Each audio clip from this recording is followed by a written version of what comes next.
ঈদুল ফিতরের দিনে আমাদের প্রিয় নবী রাসূলুল্লাহ সাল্লাল্লাহু আলাইহি সাল্লাম কিভাবে ঈদ উদযাপন করেছেন, সাহাবা আজমাইন রাদিয়াল্লাহু আনহুম তারা যেভাবে ঈদ উদযাপন করেছেন, সেই সুন্নতগুলি জানা আমাদের জন্য অত্যন্ত জরুরি। অতএব আজকে আমরা জানব পবিত্র ঈদুল ফিতরের গুরুত্বপূর্ণ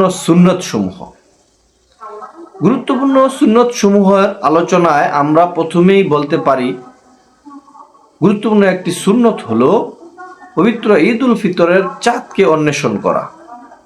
এই সুন্নতটি প্রায় আমাদের দেশ থেকে বিলুপ্তই হয়ে গেছে। অতএব এই সুন্নতটি আমাদের পুনরুজ্জীবিত করা উচিত, কারণ রাসূলুল্লাহ সাল্লাল্লাহু আলাইহি ওয়াসাল্লাম সাহাবাদেরকে নিয়ে ঈদের আগের দিন নতুন চাঁদকে খোঁজ করেছেন, নতুন চাঁদ দেখেছেন, নতুন চাঁদ দেখে দোয়া পাঠ করেছেন। অতএব গুরুত্বপূর্ণ একটি সুন্নাহ হলো ঈদের চাঁদকে খোঁজ করা, ঈদের চাঁদ দেখা। দ্বিতীয়ত আরেকটি গুরুত্বপূর্ণ সুন্নত হলো চাঁদ দেখার পর থেকে ঈদের নামাজের পূর্ব পর্যন্ত তাকবীর পাঠ করা, আল্লাহু আকবার, আল্লাহু আকবার, লা ইলাহা ইল্লাল্লাহু, আল্লাহু আকবার, আল্লাহু আকবার, ওয়ালিল্লাহিল হামদ। এই তাকবীর পাঠ করা। অন্য আরেকটি গুরুত্বপূর্ণ সুন্নত হলো ঈদের দিন ঘুম থেকে তাড়াতাড়ি ওঠা, যথাসম্ভব অন্যান্য দিনের তুলনায় তাড়াতাড়ি ঘুম থেকে ওঠা, মিসওয়াক করা, সুন্নত সহকারে গোসল করা,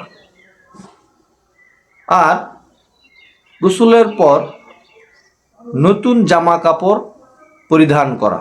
যদি কারো নতুন জামা কাপড় না থাকে, উত্তম কাপড়টি পরিধান করা, সুন্দর পরিষ্কার পরিচ্ছন্ন একটি জামা পরিধান করা। অন্য আরেকটি সুন্নত হলো রাসূল সাল্লাল্লাহু আলাইহি সাল্লামের সুগন্ধি ব্যবহার করা। অন্য আরেকটি সুন্নত হচ্ছে ঈদগাহে যাওয়ার পূর্বে খেজুর অথবা মিষ্টি জাতীয় কিছু খেয়ে তারপর ঈদগাহে যাওয়া। ঈদগাহে যাওয়ার সময় এক রাস্তা দিয়ে যাওয়া, অন্য এক রাস্তা দিয়ে আসা, তাকবীর পাঠ করতে করতে যাওয়া, আল্লাহু আকবার, আল্লাহু আকবার, লা ইলাহা ইল্লাল্লাহু, আল্লাহু আকবার, আল্লাহু আকবার, ওয়ালিল্লাহিল হামদ। এই তাকবীর পাঠ করতে করতে এক রাস্তা দিয়ে ঈদগাহে যাওয়া, অন্য রাস্তা দিয়ে ঈদগাহ থেকে ফেরত আসা। যদি রাস্তা না থাকে তাহলে এক রাস্তায় এক পাশ দিয়ে যাওয়া, অন্য পাশ দিয়ে আসা।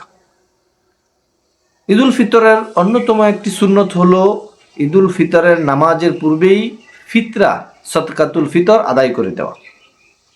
কেননা এই সদকাতুল ফিতর আদায়ের মাধ্যমে, এই সদকাতুল ফিতর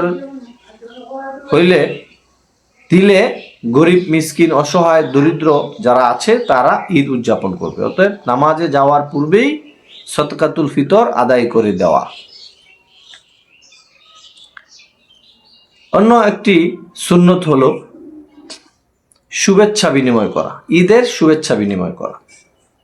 যা প্রতিবেশী আছেন, ঈদগাহে নামাজ পড়তে যাওয়ার সময়, আসার সময় এবং ঈদের নামাজের পর চারপাশে যারা থাকে, প্রতিবেশী, বন্ধু, আত্মীয় স্বজন, সবাই সাথে ঈদের শুভেচ্ছা বিনিময় করা, ভালো মন্দ খোঁজখবর নেওয়া, একে অন্যের বাসায় যাওয়া, মিষ্টি মুখ করা, অন্যকে মিষ্টি মুখ করানো ইত্যাদি।